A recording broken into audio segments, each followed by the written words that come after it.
Well, I guess I'm not part of the target audience anymore. It's showtime, folks.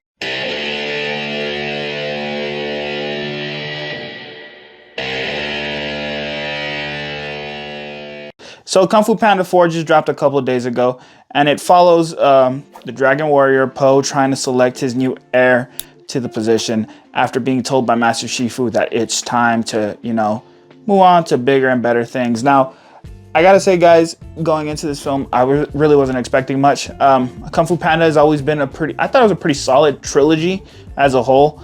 But when you see number 4 coming, you always have that, negative thought in the back of your mind, like, do we really need to do this? Especially after a few years now. Can't exactly remember the last time when Kung Fu Panda 3 came out, but I know it's been a little while now. And like I said, maybe in the beginning,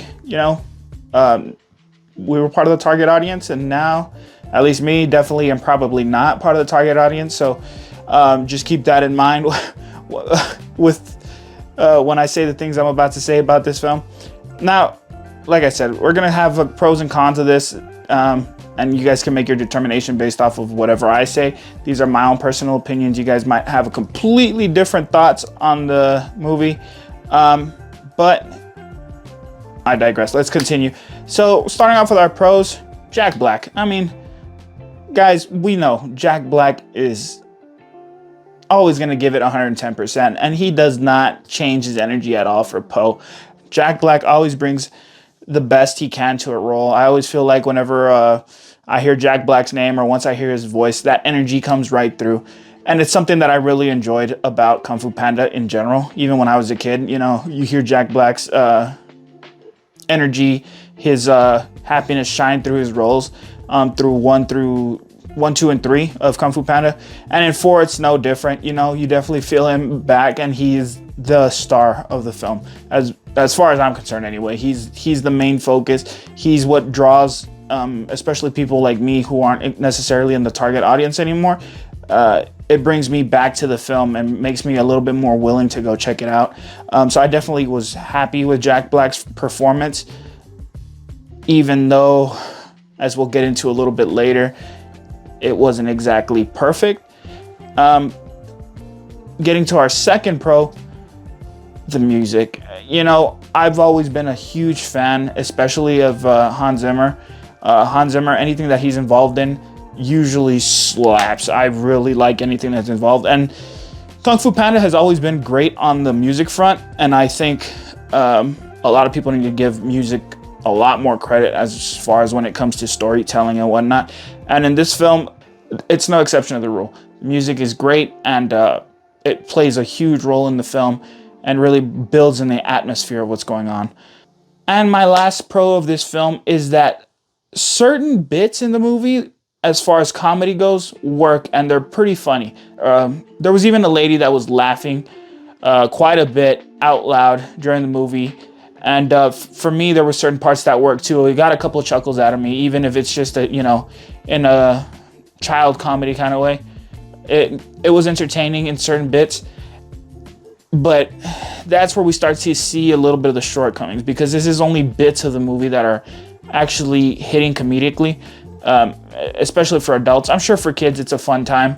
They're not really these are nitpicks, it's an adult watching a kids movie, but for any of adults that are going to accompany your kids, certain bits are going to be good as far as how you'll enjoy it, but it's going to be fun for kids. I just didn't see a lot of, the comedic value that was there in the previous films in this one, but the bits that do work are actually really amusing, and they're pretty funny. But that brings us to our cons in this film. One of the major and I went with a group of people to watch this film, and I think it was a unanimous decision on this. A big con was the voice acting across all parties in this film. I don't know what they did, either in editing or in animation or what, but everybody felt like they were speaking with the fast forward button, going at +1 or something. It was just, they were just talking like it was like a rocket. The pacing was really off because of it, and this is the entire film. It starts off fast, and I'm thinking they're going to slow down. I'm just thinking, you know, these characters are exasperated for whatever situation they're in. No, it keeps going, and they speak like a rocket, and it doesn't stop. Another poor portion of the voice acting is the lack of emotion in a lot of people's voices, especially with Shifu, and which is played by Dustin Hoffman, and Aquafina's character. It's just really jet fast and no acting whatsoever. It feels like they paid them just to stand there and literally read line by line their lines, and it sounds really bad. I don't know what the deal was there. I don't know if it was just a production issue or if it just was a reluctance to play the role, but it definitely did not feel inviting as far as like a moviegoer goes. For the average person that might just be going to watch an animated movie, kids probably won't notice it, but it's very noticeable for at least like an adult audience. It's keep in mind, we're ranking a Kung Fu Panda movie. You shouldn't expect too much acting out of it, but especially if you look back to like Kung Fu Panda 1, 2, and 3. I can't believe it. We're rating a Kung Fu Panda. Anyway, you go back to Kung Fu Panda 1, 2, and 3. You definitely see like the acting there, all the characters that come in, and like the emotion in the movie. In this, you don't really get much of any of that, so it's just kind of disappointing. You could definitely tell like the studio couldn't get, you know, some of their original characters back. I won't say who, or that level of talent back, and it shows. It's really disappointing.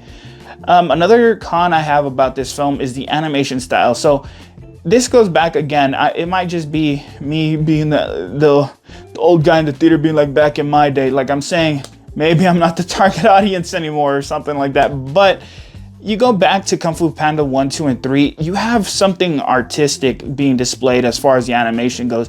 And here, there was a couple of sequences in the film where it definitely felt like more of an animation style from a TV show than anything else. You know, DreamWorks has been dropping really great films. As far as like the last one I think I saw was Puss in Boots, The Last Wish. And in that movie, wow, like the animation style blew me away as far as the quality goes. And then you get to Kung Fu Panda 4 and you're kind of faced with something that you can see there's little glimmers in there where they're trying to match that, but it just falls way short. And it just, if you compare the art styles from Kung Fu Panda's the trilogy that came before it to now, there's something missing there. And you definitely notice that as far as if you've been around, if you grew up with the Kung Fu Panda movies, you definitely see what's missing there. And that's a pretty big deal throughout the whole movie. You just kind of notice it and it just sticks there, and it's disappointing. Another con I have, it feels like a sequel fluff movie. It feels like they're really just, and unfortunately it happens a lot nowadays, I feel like they're draining just the franchise for whatever money they can muster. And this is especially apparent when it comes to the use of Tai Lung and all these previous enemies from the trilogy before. You know, you see them trying to draw your attention with, we're gonna bring back this villain, and that really weakens like the credibility and the strength of the villain you're trying to portray in this film. At least for me, especially when this new villain, and I guess that ties into my last con, which is a weak villain. You know, you're telling me that, okay, this is the new villain, this is the big bad, but all we're gonna do is take the powers or the styles of all the previous villains, which it feels kind of like a cop-out to me. It's like, really? Okay, so now he's just gonna fight the same people through this one person now.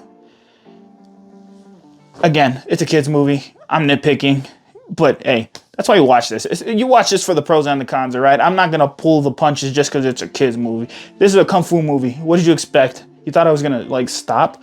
Anyway, but yeah, definitely. My thoughts on this are kind of, you know, disappointment. Really, it's. I'm not angry. I'm disappointed in Kung Fu Panda 4 because it is not a great movie, especially based off of a great trilogy that came before it. Kung Fu Panda 4 is, Yeah, it's just that. I mean, there's no other word to describe it. It's a disappointing turn of events. You see what it was before the franchise of Kung Fu Panda. You see where it started with Dustin Hoffman, Jack Black, Angelina Jolie, Lucy Liu, Jackie Chan, all those, mega stars. You see where it came from to where it is in Kung Fu Panda 4, and it's really, really disappointing. And it really just was distracting, and unfortunately for me, it just didn't hit in any good category. It's especially stacking it up against its predecessors. Kung Fu Panda 4 was just not enjoyable. I do have to say, like I've said a couple of times in this video, maybe it's just for a new generation of kids, Definitely that's what the story tries to do. It tries to introduce a lot of new characters. It tries to pass the torch to a new Dragon Warrior for a new generation of people, and that's fine. But as far as quality of film goes, for like an adult person watching this or somebody that was a fan of Kung Fu Panda in the past, this is definitely a major step down for the franchise, in my opinion. We're getting to the rating portion. I know, it's a kid's movie. John, take it easy, please. No. I don't know what to say. I know, it's like I said, at some point we're going to get a good, hopefully a great animation movie or something like that I can recommend to y'all.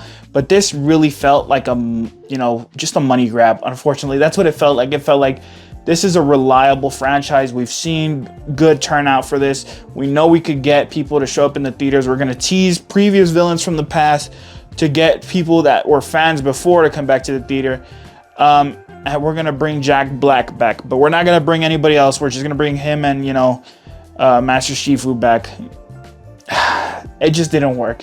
So for my rating, we're going to have to give Kung Fu Panda 4 2 out of 5. And that's, so you're telling me there's a chance. The reason you got to ask yourself if there's a chance that you'll like this movie is because it's definitely a kid's movie. I mean, sure, kids are going to enjoy this. There's a lot of cool colors and graphics, and Jack Black is fun. But other than that, there's not much there. There's a chance you'll like it. There's definitely a chance that the kids will like it. But there's also a major chance. I mean, there's a major chance that you won't like this at all. Unfortunately, you can walk out extremely disappointed, the way I did, as somebody who grew up with, Kung Fu Panda 1, 2, and 3. Kung Fu Panda 4, I mean, like I said, was just a complete letdown, unfortunately. And, when you have chances to bring people back into the theaters, maybe to say goodbye to the character of Po. That's not a spoiler, just saying maybe say goodbye to this character or just pass the torch to a new character, which is the whole premise of the film. When you have that chance to tie it up with, tie this franchise up with a bow and, give the fans a gift, you couldn't do it. They didn't deliver. DreamWorks, unfortunately, who's to me has dominated animation, at least other than, the Spider-Man movies recently, which are like the Spider-Verse movies. Other than that, I feel like DreamWorks has been carrying animation the last few years, definitely over Disney. And this is the first time I felt in a while that they've dropped the ball. But these are just my thoughts, I'm just, like I said, even with recent animation movies, I'm just not part of the, maybe that's all it is. Maybe I'm just not part of the target audience anymore. But if you were, growing up with these films, I feel like you'll feel the exact same way. So, yes, Kung Fu Panda 4, that is a 2 out of 5. You're telling me there's a chance. But what do you guys think? Did you guys like Kung Fu Panda 4? Have you guys already seen it? Do you guys agree with what I'm saying? Disagree with what I'm saying? I'd definitely like to hear what you guys think in the comment section. Don't forget, guys, to like and share this video if you can, and subscribe to the channel. It really helps us grow. And also leave other comments down below of what you want to see me review in the future. We're always looking for new ideas, and I really appreciate everybody's thoughts. Guys, when I see how far Kung Fu Panda has come as a franchise, it always reminds me of something that Master Oogway used to say, and that's that